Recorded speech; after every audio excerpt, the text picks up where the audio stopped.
What happens when Hollywood's toughest actor faces America's most relentless journalist? On Good Morning America, what was supposed to be a routine promo for Mark Wahlberg's latest action blockbuster spiraled into one of the most intense confrontations morning television has ever seen.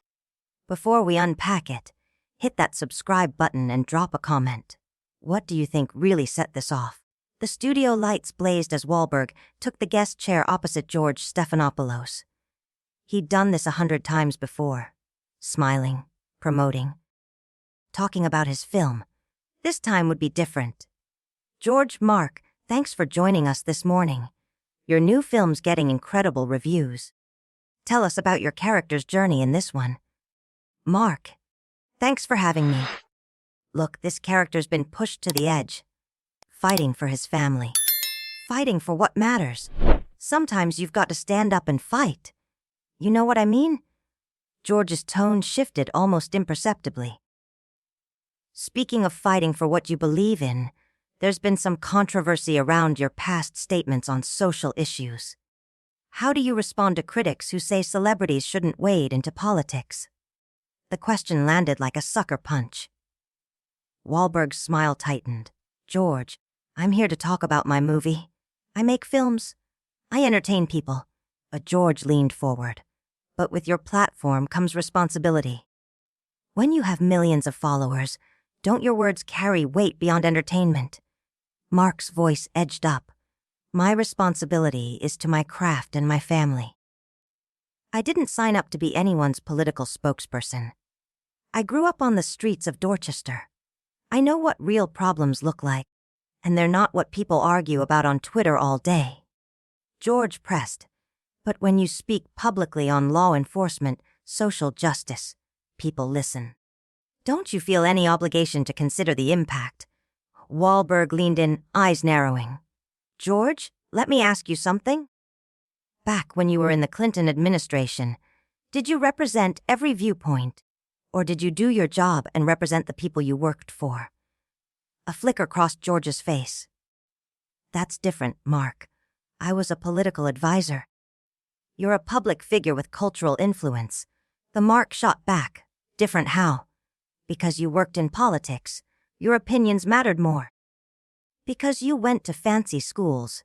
You get to decide what's appropriate for other people to think. I'm just a guy from Boston who made it in Hollywood. That doesn't make me less qualified to have opinions. The tension was thick enough to cut. George, I'm not questioning your right to opinions. I'm talking about the responsibility that comes with your platform. Mark, my platform is built on entertaining people, not being their moral compass. I make movies where I punch bad guys and blow things up. People want to escape reality, not hear Mark Wahlberg from Dorchester tell them how to vote. George, whether you like it or not, you influence people. When your words seem dismissive of real concerns, doesn't that bother you? Wahlberg's hands gripped the chair. What bothers me is when people who've never lived my life tell me my perspective doesn't matter because it doesn't fit in their box. I've made mistakes, real mistakes, and I've worked every day to be better. But I'm not apologizing for having opinions shaped by my own life. George's voice sharpened. This isn't about apologizing, it's about accountability. Mark, eyes locky, accountability to who? To you. To a couple people on social media who think they know my heart better than I do. Mark's voice was ice, cold now, each word measured. George, you don't get to decide what my words mean to other people.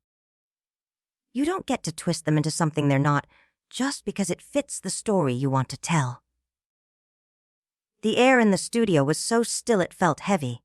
Camera operators exchanged uneasy glances, but nobody dared break the moment. Mark leaned forward, eyes locked on George. I've been accountable my whole adult life. To my wife, my kids, the people I work with, the charities I support. Not to every stranger with an opinion and a keyboard. You think responsible means parroting whatever's trending online. I think it means showing up for the people who actually count on you. George, visibly tense but unwilling to retreat, pressed on. Mark, I think what people are asking is whether you understand the privilege that comes with your position. The word privilege hit like a match on gasoline. Wahlberg's posture changed instantly. Shoulders squared, voice dropping low and dangerous. Privilege, George. You really want to go there? The silence was suffocating. Privilege is growing up with your biggest problem being which Ivy League school to choose. Privilege is never worrying if there's food on the table. Privilege is making mistakes and having them vanish because your dad knew the right people. That's privilege, George. George tried to interject, but Wahlberg cut him off, Boston accent cutting through the air like a blade. You think a few movie roles made me forget the nights I went to bed hungry. You think success erases the sight of my mom working 3 jobs just to keep a roof over our heads. In the control room, producers were frantically signaling, but on live television there was nowhere to hide. George took a breath, clearly struggling to regain control. Mark, I respect your background. I'm not diminishing it. I'm saying that with your current platform. Comes what? Wahlberg snapped. The obligation to think like you. To say what you want me to say. To pretend my opinions don't matter because they don't fit your narrative. George's voice was taut. I'm talking about using your influence responsibly. Mark didn't blink. Responsibly according to who? People who've never had to make the choices I've had to make. Responsible is taking a kid headed for trouble and giving him a way out. Responsible is employing hundreds of people and treating them right. Responsible is supporting causes I believe in, not the ones that just get me good headlines. The George pushed again. But when you make public statements that seem to dismiss legitimate concerns about social justice, police reform, inequality, don't you see how that might be problematic? Mark's tone sharpened. Problematic for who? People who want everyone sorted into neat little categories. I've lived in neighborhoods where cops were the problem in the morning and the solution by night. I've seen good cops, good people, bad people, in every walk of life. But apparently having a nuanced view makes me the villain now. Nobody's calling you a villain, George said, though his tone betrayed him. Weren't you, though? Wahlberg challenged. You bring me here to talk about my movie, and instead put me on trial over politics like I'm running for office. What's next? George, my tax returns. My voting record. Robin Roberts tried signaling for a commercial break, but George wasn't letting go. Mark, these questions matter because celebrities have unprecedented influence. When someone with your reach says things that can be interpreted as dismissive of people's pain, it has consequences. A Wahlberg's voice dropped to a razor's edge. George, you're not asking me these questions for the public good.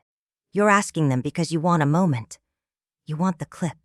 You want the headline. Well, congratulations. You got it. Mark's eyes burned into George's. Legitimate according to who? You, your producers. A handful of people on Twitter who think outrage is a hobby. You don't get to decide what's legitimate for me to answer. The studio was silent, except for the steady hum of the lights. Robin Roberts shifted uncomfortably in her chair, sensing they had crossed into territory there was no coming back from. Mark leaned in, voice steady but seething. You invited me here under the guise of talking about my work, my craft. Instead, you've spent the entire segment trying to corner me into validating your worldview. You call that journalism. I call it bait. George's jaw tightened.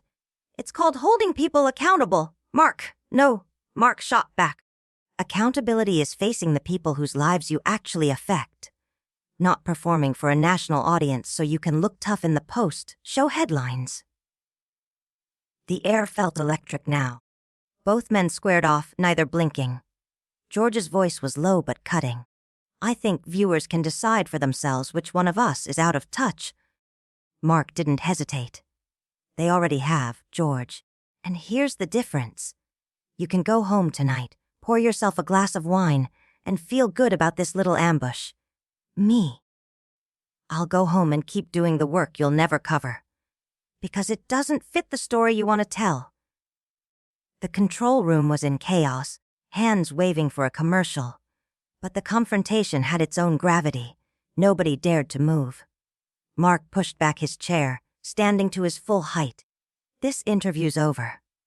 The camera caught George frozen in his seat, lips pressed tight, as Wahlberg walked off the set without another word.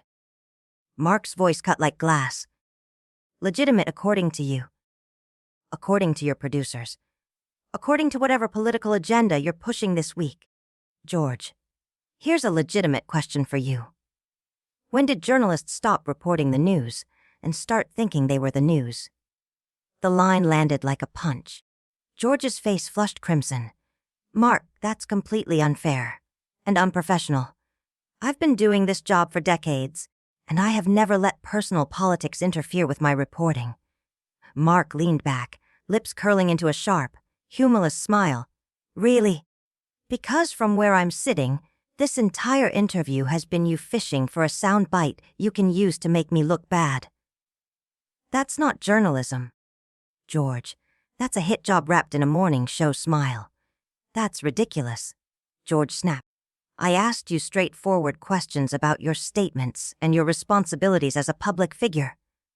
No, George, Mark said, voice sharpening.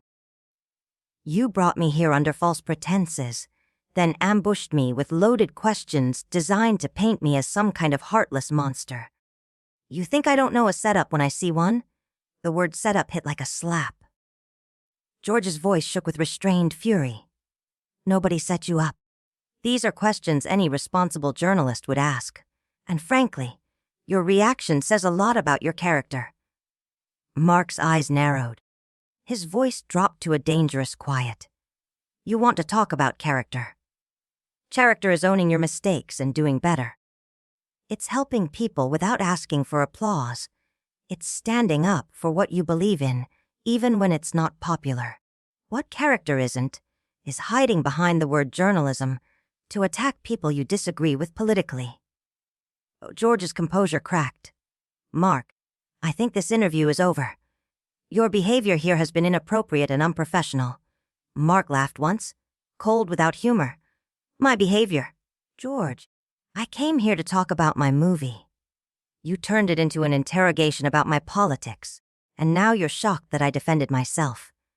I asked reasonable questions. George shot back, his voice unsteady. Reasonable. You questioned my understanding of struggle. You dismissed my experiences. You implied I don't care about people's pain. If that's your idea of reasonable, we live on different planets. George, cornered and clearly losing the optics battle, tried to pivot. It's clear you're not interested in a constructive conversation. Constructive conversation. Mark's voice rose for the first time. There's nothing constructive about what you just did. This wasn't a conversation. It was a political ambush. And it's beneath what this show used to stand for. That final line landed hard. George's face went a deep shade of purple as he gestured toward the crew. That's it. I think it's time for you to leave. Mark slowly unhooked his microphone. You're right, George. It is time for me to leave. Not because you're kicking me off, but because I have too much respect for myself to sit here and be insulted by someone who thinks his Harvard degree makes him better than people who've actually lived the things I've lived. He stood, adjusted his jacket, then looked back one last time.